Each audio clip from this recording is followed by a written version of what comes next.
et Daniel Simonet, donc je ne vais pas être trop long, mais vous dire que les écologistes ne voteront pas cette délibération qui autorise la ville de Paris à contribuer à la pollution publicitaire, d'ailleurs par dérogation de son règlement local de publicité, puisque c'est le Code du patrimoine qui permet sur les monuments classés de pouvoir afficher ces publicités dont précise la délibération, les recettes seront entièrement dédiées à la restauration de l'édifice.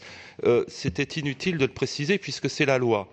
Les écologistes, vous le savez, pensent que la publicité est une agression contre les citoyens et particulièrement, quand cette publicité se trouve dans l'espace public, puisque nous ne pouvons pas y échapper. Et le droit d'échapper à des messages commerciaux qui contribuent à formater notre comportement, qui contribuent à l'obsolescence marketing des biens et qui, d'ailleurs, même si il y a des limites inscrites dans la délibération, sont souvent sexistes, voire dénigrants pour certaines personnes, ne sont pas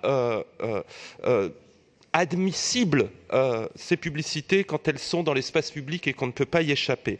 C'est la raison pour laquelle nous sommes inquiets, parce que la ville semble de plus en plus accro, dépendant de cette manne publicitaire pour l'entretien de son patrimoine. Je trouve ça inquiétant. Par ailleurs, le règlement local de publicité nous prépare la possibilité pour les particuliers de pouvoir eux-mêmes afficher des publicités sur leurs échafaudages quand ils restaurent leurs bâtiments. Donc on nous habitue à ce type de bâche publicitaire et je trouve que c'est très dangereux à la fois pour l'esthétique de la ville, pour notre liberté de pouvoir ne pas recevoir ces messages qui va être largement mis à mal. Pour toutes ces questions, d'ailleurs, j'invite mes collègues du PCF Front de Gauche à ne pas seulement s'abstenir compte tenu de ce qu'a dit Raphaël Primet, mais plutôt à faire comme les écologistes, à aller jusqu'au bout de leur logique et à voter contre cette délibération. Je vous remercie. Merci. Pour vous répondre, la parole est à Madame Karen Tayeb.